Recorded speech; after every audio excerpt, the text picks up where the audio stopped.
Today's content is a first on the channel, so to begin with, thanks for clicking on the video. Effectively, this will be my first ever keyboard review, and quite frankly, I couldn't have asked for a better introduction to this gaming peripheral space. Meet the Turtle Beach Vulcan II Pro TKL, a keyboard featuring none other than Hall effect magnetic keys, and no, this has nothing to do with keys drifting. Hi, I'm Clef, and you're watching gametechtalk.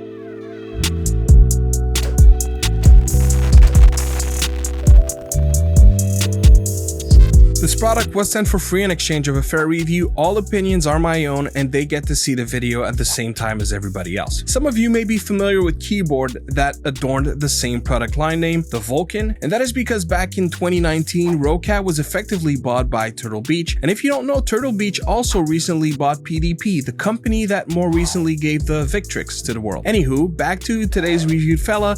While the name is used in a variety of products, even under Turtle Beach's banner, this product introduces something that, while not the first to market, is definitely the first to this product line. That includes even versus the most expensive of the lineup, the Vulcan II Mini and the Vulcan II Max, and the main difference comes in those Hall effect switches, and for all intents and purposes, we'll spend most of this video talking about what difference these bring. First, let's talk about what it means in a keyboard and why it is no less than game-changing technology for PC gamers.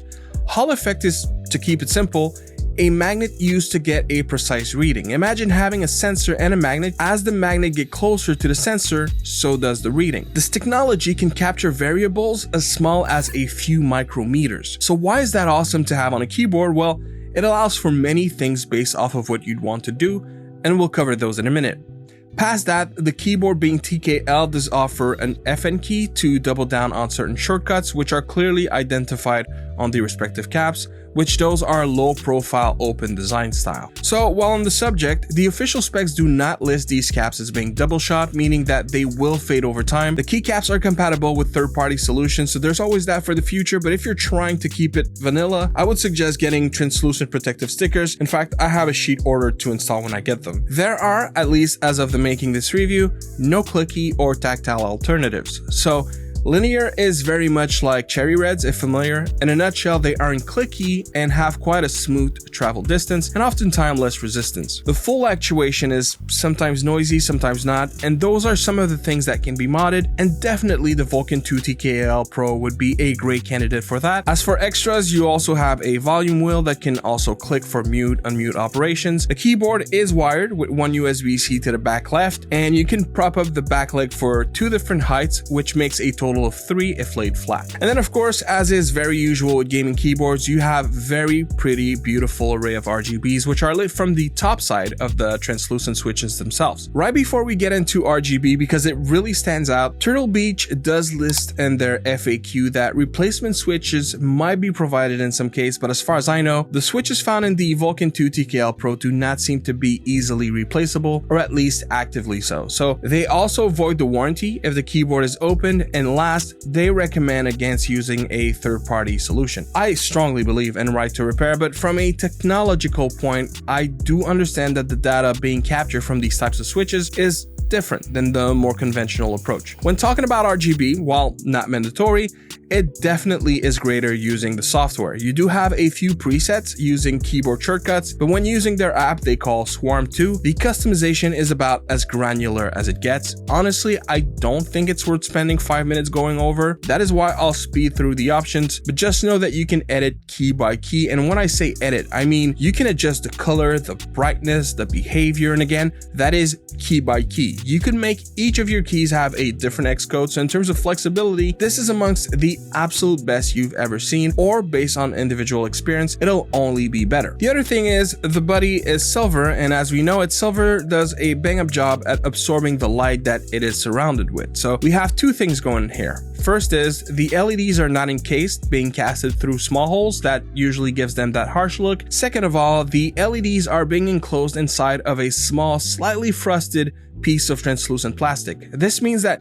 your light, while very bright, is also diffused, causing it to not be harsh on the keyboard. I took a long detour to tell you that this is the most beautiful color gradient I've ever seen on a keyboard, and look, I haven't seen them all, obviously, but I just don't know how you can make it better than that. At this point, the only thing I could be more impressed by than this is if the backboard would literally be a screen. I'm not even joking, the color reproduction of this thing is second to none. And for the streamers and creators watching this, you know how some LEDs flicker or causes wave on your footage based off of your shutter speed?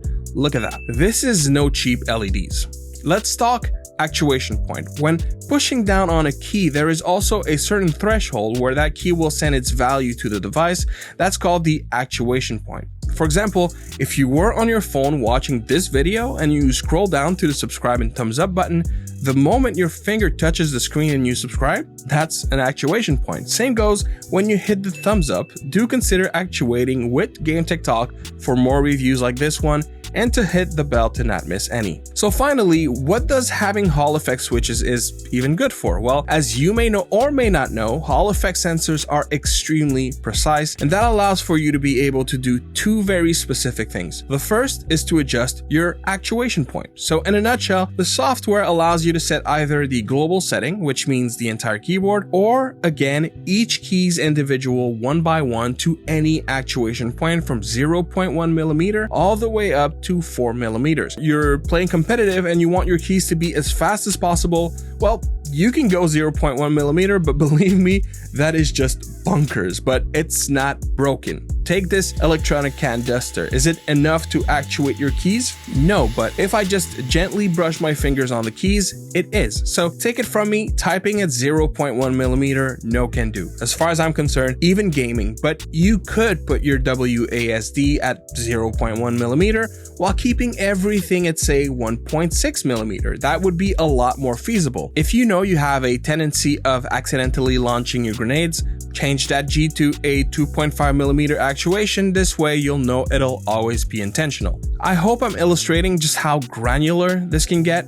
And thankfully, this keyboard includes an 8 MB onboard memory, which means that you are able to set your profiles, save them on board, and uninstall the app if you so choose. It'll work as you set it, but if you need to make adjustments, you'll need to bring that app back along. So this is what Hall effect does. It lets you change to 0.1 millimeter precision any of those keys, be it escape or space or WASD. It doesn't matter. You want to have half your keyboard be 1 millimeter and the other half 3 millimeters. You decide. And then when you're ready to get into that game you've been grinding, just hit FN plus F1 and jump to your tryhard profile. And when you get a call from the boss because you're working from home and you need to get back into some Excel charts, just hit that FN plus F2 and go typing mode. Because I tell you, typing on low millimeter is just asking for typo galore. I could just end the video there and tell you I absolutely love this keyboard, love its features, and that while I still would have loved a battery and wireless connectivity, I prefer the peace of mind that being wired gives me over antenna, especially considering the precision of its features. But it doesn't end there. We talked about actuation points, right? And we talked about how precise Hall effect can be, right? Well, these keys have 3 more tricks up their sleeves, and to make it simple, I'll use my fingers. So number 1 is rapid fire actuation. So let's say this is a key and you have your actuation point that is right here. As you go down past that threshold, if you keep moving your key, it's not going to register again. Well, rapid fire actuation will make it so that even if you keep mashing your key under the actuation point, you can make it register again. So basically you won't have to wait for your key to bounce back up to be able to push it again. Number 2 is multi-point actuation. So usually on a key, you have 1 actuation. Well, with this system, you can have 2 or even 3 actuations. So as example, let's say this is W and you hit this threshold, so your character will move forward, and you make that left shift, so that will make your character run as you go down, and you make that left control. When you go all the way down to the bottom, your character will slide. So you can do all that with just 1 key, which is absolutely phenomenal. And there's really a lot of different things that you could do with that. But yes, this keyboard supports that feature. And last but not least, W is 0 to 100. Doesn't matter. The moment you push your key, your character will just move all the way to 100. Well, the mapping controller sticks and triggers let you have that graduality just like sticks and triggers on controllers. So if you hit W, the more you push it, the faster your character will events or travel. And for example, same goes with a racing game. If you're making W your accelerate key and you're making S your braking key, well, as you push W, your car will go faster and faster, and as you push S, your car will brake more and more, just like triggers. And so, not only does this keyboard give you crazy customization, it literally does things that a lot of other keyboards simply cannot do. And with it, Turtle Beach have built what is a rather extremely simple, reliable, and intuitive software to go along with it. Now, to leave you on a couple extra stuff. First, an audio test.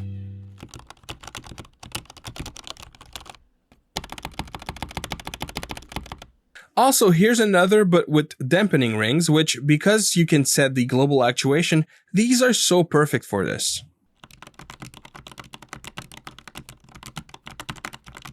The keyboard goes for $150 US, is available both in black and white, and each color comes with a matching wrist rest that feels like a much thicker mouse pad. I actually really like this thing. That was my first time having a wrist rest like this. I usually don't use them, but because that one is soft, it's really comfortable. It's another one of those products that is hard to find at any faults because considering the amazing tech, I do think the price is actually reasonable. And that is a bit surprising coming from Turtle Beach. On consoles accessories, I do find the brand charges a premium, but with their keyboard, I find it's absolutely fair and of great value. And while that is it, I do want to emphasize one last time just how customizable this keyboard can get. I just did pretty surfacey level, but really, you are the artist and there is not a stroke that you can't manifest on this canvas. Actually, if that counts as a con, I don't know when's the next time I'll review a keyboard because I see no reason to change this one, to be honest. And so that is it for me, guys. Clef out. Peace.